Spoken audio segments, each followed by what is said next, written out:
Madame, Monsieur, bonjour. Merci de nous rejoindre à la une de l'actualité. Le vote du projet de loi de finances 2023 à l'Assemblée populaire nationale lors d'une séance plénière présidée par le président de l'Assemblée, Brahim Bourali.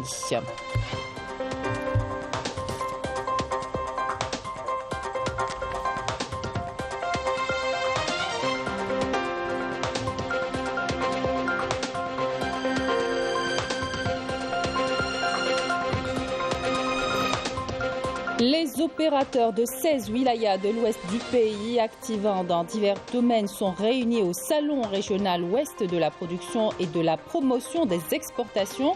Des inventions sophistiquées développées par des jeunes Algériens sont exposées parmi elles ce nouvel appareil détecteur de température à triple fonction.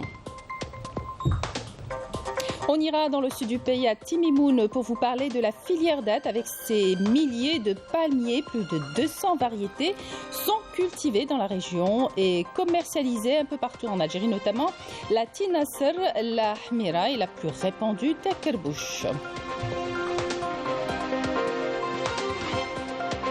L'art du bois dans ce journal, à travers un objet dont la réputation a dépassé les frontières, le coffre berbère. Le musée des arts traditionnels situé à la Casbah d'Alger possède de beaux spécimens de coffres en bois sculptés. Un reportage à suivre à la fin du journal. Bienvenue à tous. Donc, adoption à la majorité hier de la loi de finances 2023 par les députés.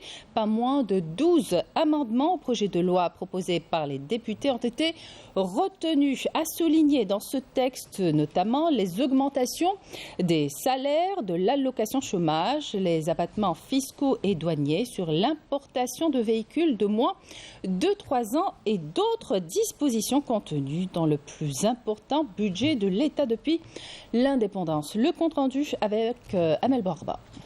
Le projet de loi de finances 2023 a été donc adopté à la majorité absolue.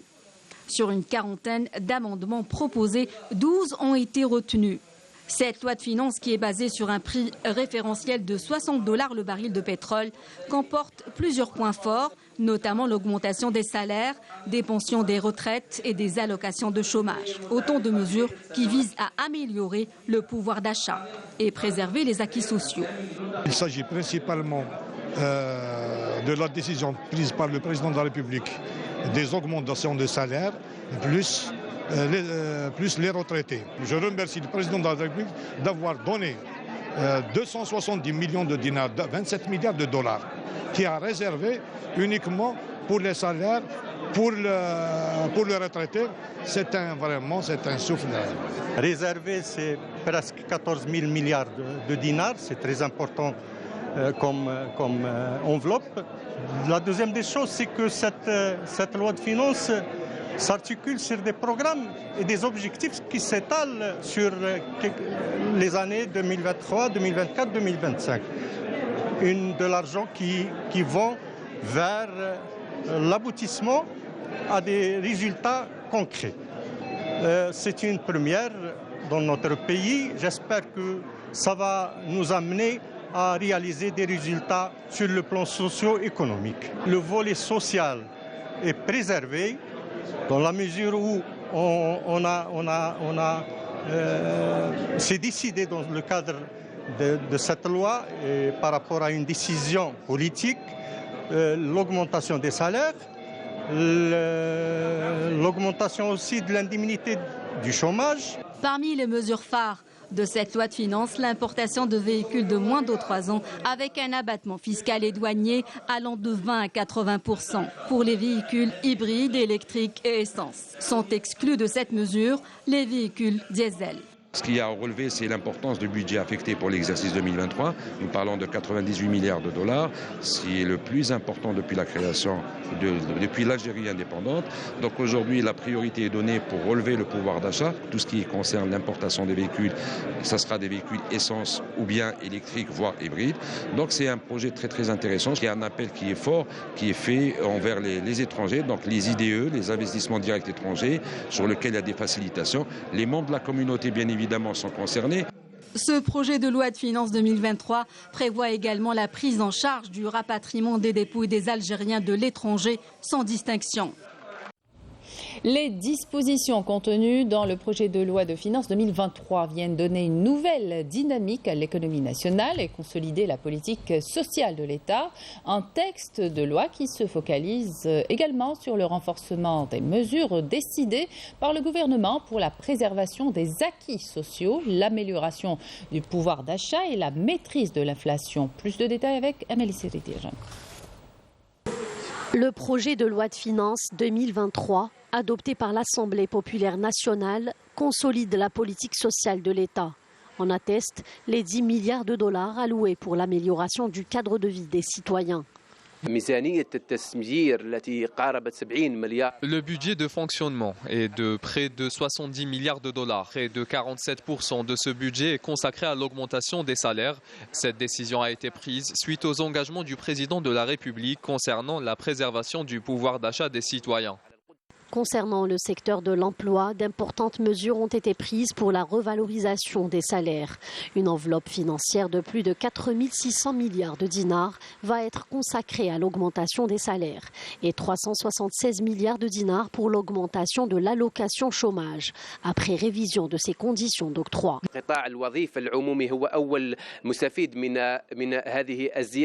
Le secteur public sera le premier secteur qui bénéficiera de ces augmentations. Cela va se généraliser sur les autres secteurs au fur et à mesure. Le secteur privé est également concerné par ces augmentations salariales qui doivent toucher tous les salariés.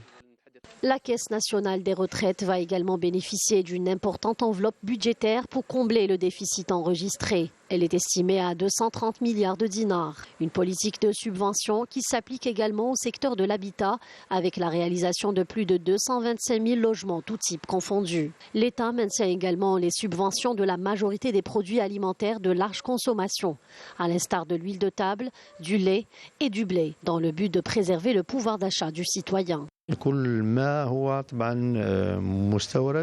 Tous les produits importés et faisant partie des produits de base seront subventionnés. Le texte de loi ne prévoit aucunement de nouvelles taxes. Le projet de loi de finances 2023 vient renforcer les acquis sociaux à la faveur de ces dispositions, visant entre autres à améliorer le pouvoir d'achat du citoyen et maintenir la subvention des produits de large consommation. Il vient parachever une économie solide devant faire face à tous les défis imposés, tout en poursuivant les réformes financières et économiques, notamment en ce qui concerne la diversification des ressources de financement et la gouvernance de la finance publique. Les opérateurs de 16 wilayas de l'ouest du pays activant dans divers domaines sont réunis au Salon régional ouest de la production et de la promotion des exportations. L'occasion pour ces opérateurs d'échanger leurs expériences et éventuellement nouer des partenariats afin d'exporter leurs produits. Malim Damis.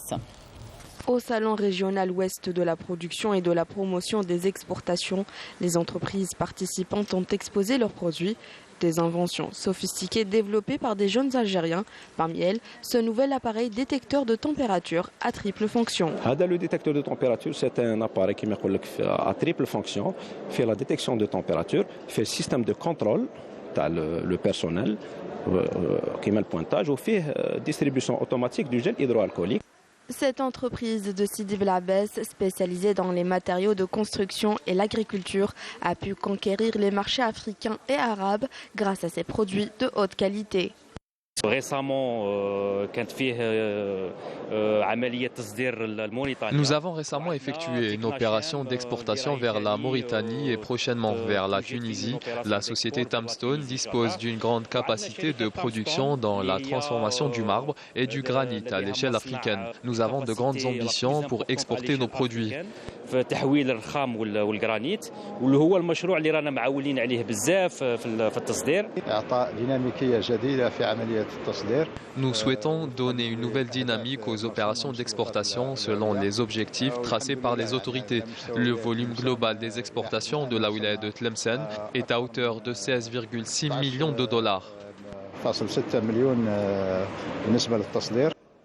Tous les mécanismes et les facilitations sont mis en place par les pouvoirs publics pour encourager les producteurs nationaux à aller à la conquête des marchés étrangers. Objectif, atteindre 7 milliards de dollars d'exportation avant la fin de l'année. L'application du nouveau code de l'investissement et l'accompagnement des opérateurs économiques a donné un résultat probant sur le terrain. Il s'agit de 5,530 milliards de dollars d'exportation. D'ici la fin de l'année, nous atteindrons notre objectif qui est de 7 milliards de dollars. Ce genre de manifestation permettra aux opérateurs économiques de se rencontrer et d'échanger leurs expériences et éventuellement nouer des partenariats afin d'exporter leurs produits. Et à propos d'économie, une briqueterie Al Bayad a atteint une production de 120 000 tonnes annuellement. L'usine qui fournit plusieurs wilayas du pays est aujourd'hui autosuffisante en matières premières. Marim Damis. Située dans la région de Ain Arak, dans la wilaya d'Al Bayad, cette briqueterie tourne 24 heures sur 24, exploitant la matière première disponible dans la région pour atteindre son objectif et produire 120 000 tonnes de briques rouges annuellement.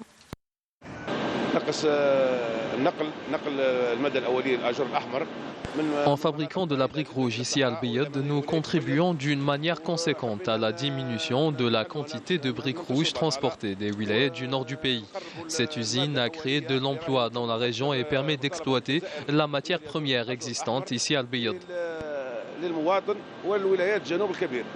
Une main-d'œuvre locale hautement qualifiée fait fonctionner d'une main de maître toute la machinerie à la pointe de la technologie. Grâce à la technologie dont nous disposons dans cette usine, nous obtenons un produit de qualité. Nous avons plus de 80 employés qui sont majoritairement de la région d'Al Bayad et ils sont pour la plupart diplômés de l'université et des centres de formation professionnelle. Désormais, cette briqueterie répond entièrement aux besoins de la wilaya d'Al Bayad en briques rouges. La wilaya d'Al Bayad a atteint l'autosuffisance en matière de briques rouges et nous ambitionnons la même chose pour les wilayas du sud et sud-ouest du pays tels que Naama, Béchar, Adrar et Tindouf. Cette usine compte parmi les plus importants investissements de la wilaya d'Al Bayad, ayant apporté une réelle valeur ajoutée à l'économie de la région. Agriculture à présent et cette large campagne de raccordement des exploitations agricoles au réseau électrique lancé dans plusieurs wilayas du pays. À Ouargla, le réseau domestique est soutenu par le solaire et les installations font désormais fonctionner des puits pastoraux. Amel Siridir.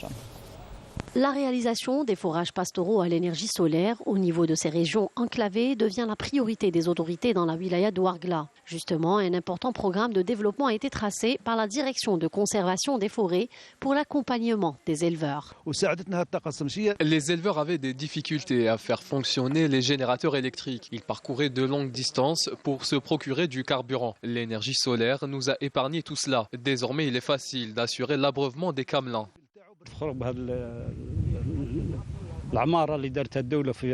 Ces réserves d'eau mises en place par l'État dans des régions reculées sont d'une grande utilité. Cela permet à nos chameaux de s'hydrater à tout moment. Après la concrétisation du projet de l'énergie solaire, le quotidien des éleveurs est devenu beaucoup plus facile. Le projet de l'énergie solaire nous a facilité plusieurs tâches. Désormais, on peut abreuver nos bêtes sans aucun effort. Cela nous a permis également d'économiser de l'énergie. Le suivi et l'encadrement des éleveurs bénéficiaires du programme de développement pour l'acquisition de forages pastoraux à l'énergie solaire est primordial afin d'assurer une exploitation optimale des équipements utilisés. 19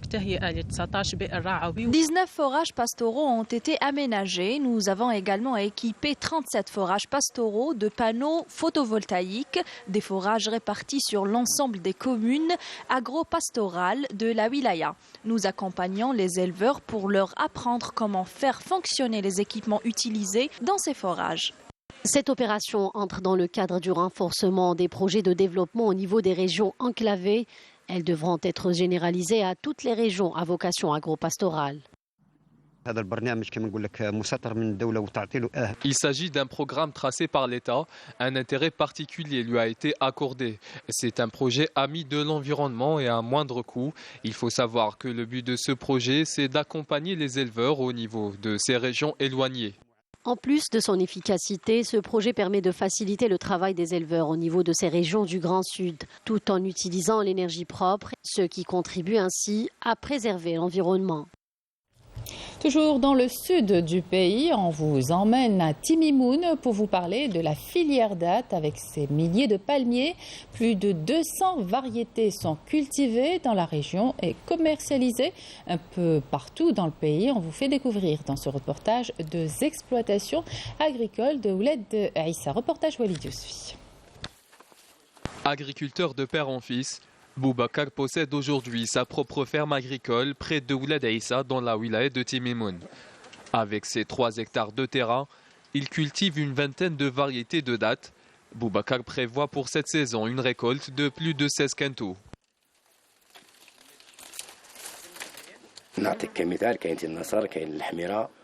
Nous avons plusieurs variétés de dattes, entre autres le Tinasser, la Hmira et la plus répandue, Taqarbouch. La récolte de cette année est plutôt bonne comparée à l'année passée. La production est liée à la taille et à l'âge du palmier dattier. Plus il est grand, plus la production est abondante. Dans cette autre exploitation de Ouled Aïssa, l'heure est à la récolte. Najim possède ce terrain depuis une quarantaine d'années. Il table cette saison sur une production de plus de 17 quintaux de dattes. Dans cette parcelle, nous avons plusieurs variétés de dattes. La plus prisée est l'Ahmira. Cette date est très demandée dans la région car elle est impérissable et elle garde ses qualités gustatives et ses valeurs nutritives pendant plus d'1 an. La récolte se fait entre septembre et novembre, mais après, nous avons quelques soucis pour la commercialiser. La filière date connaît toutefois un léger retard dans la région à cause du manque d'investisseurs, pas d'usine de transformation ni d'unité d'emballage, une situation difficile pour les agriculteurs. On a besoin d'accompagnement, notamment en ce qui concerne le stockage, le transport et la commercialisation des dattes. Il faut savoir qu'il n'y a pas d'unité de transformation dans toute la région. Il y a d'autres variétés qui sont de très bonnes variétés, mais qui demandent des conditions de transport et de conditionnement qui ne sont pas vraiment assurées. Et donc là, on a vraiment besoin d'aider, d'accompagner ces agriculteurs. Et on a besoin aussi d'investisseurs qui peuvent investir dans la filière au niveau de la wilaya. Un appel à l'investissement dans cette filière est donc lancé. Grâce au climat de la région, la wilaya de Timimoun produit plus de 200 variétés de dattes avec une production prévisionnelle pour cette saison qui dépasserait les 389 000 quintaux.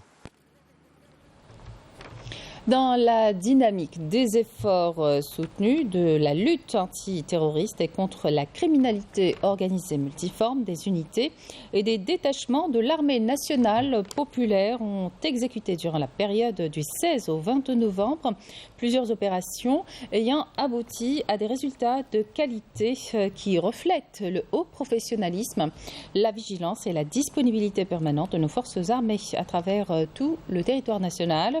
Dans le cadre de la lutte antiterroriste, des détachements combinés de l'armée nationale populaire ont arrêté 7 éléments de soutien aux groupes terroristes dans des opérations distinctes à travers le territoire national.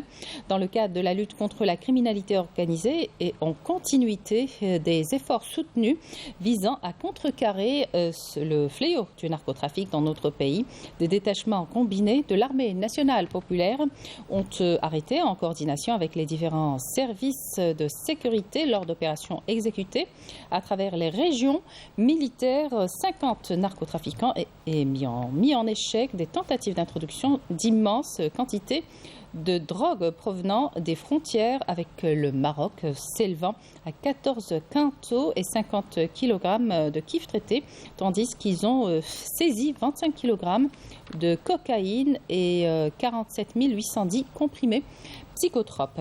Atamandraset Baji Murtala Ingazem, Janet et Tindouf, des détachements de l'armée nationale populaire, ont intercepté 98 individus et saisi 39 véhicules, 149 groupes électrogènes, 66 marteaux-piqueurs, 13 détecteurs de métaux, 8 tonnes de mélange d'or brut et de pierre, ainsi que des outils de détonation et des équipements utilisés dans des opérations d'orpaillage illicites.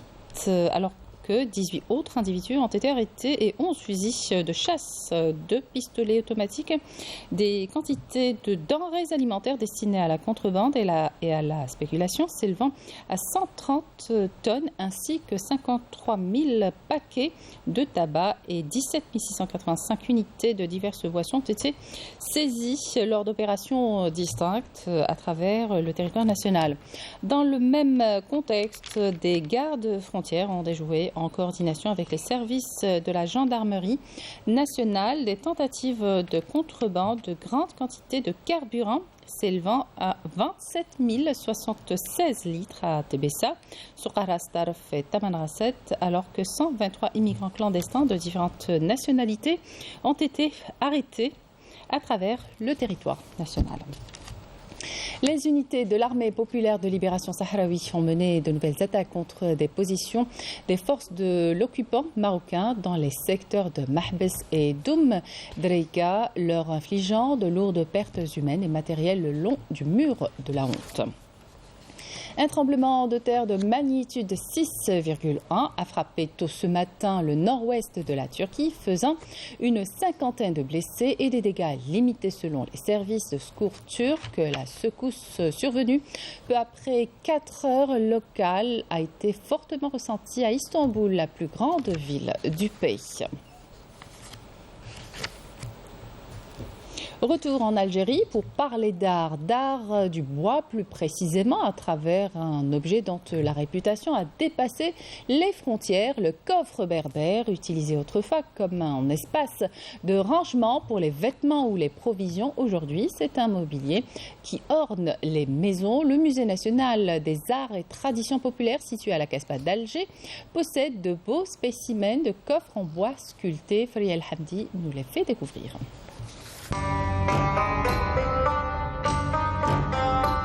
Si vous êtes passionné d'art et d'histoire, celui-ci est l'endroit idéal pour vous. Le Musée national des arts et des traditions populaires qui inclut de nombreuses œuvres d'art. Les coffres berbères sont massifs mais non dénués d'élégance, ce qui leur a donné une réputation qui dépasse nos frontières. Ces coffres viennent de la Grande Kabylie, spécialement de la région d'Eril Ali et l'Arba'ana Tiraten, où c'était la fabrication très marquante dans les années 40. On trouve à l'intérieur du coffre des compartiments, un petit coffre pour les bijoux. Le grand espace est réservé pour tout ce qui est vêtements et couverture, de tout ce qui est domestique.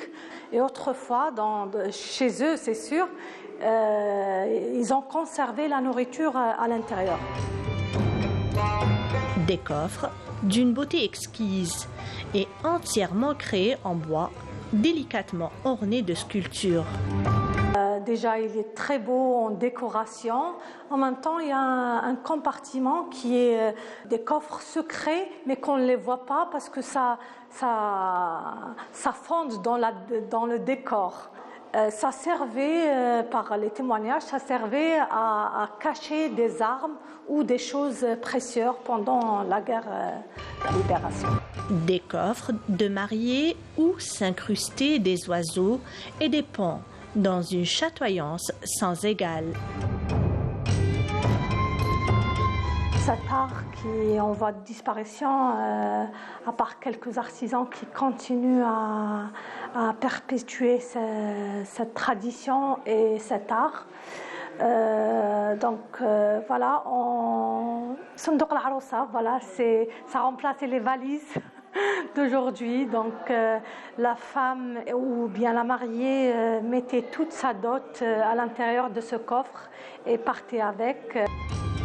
Les boiseries se sont aussi enrichies par des apports importants que des artistes tels que Bendebber, Sferksi, Adjaout, qui ont généreusement offert à cet art qui emprunte beaucoup à l'enluminure et à la miniature persane. Ces peintres maniaient de fins pinceaux pour projeter tout leur art en donnant à chaque passage un effet gracieux. Football et les résultats de la 3e journée du mondial du Qatar. Tout d'abord, l'Arabie Saoudite qui a créé la grosse sensation de cette Coupe du Monde en battant l'Argentine de Léo Messi avec un score de 2-1. La Tunisie, pour sa part, a fait match nul face au Danemark, 0 partout. Le Mexique et la Pologne se sont quittés sur un score de parité, là aussi 0 partout. Et enfin, la France qui a battu l'Australie sur le score de 4-1.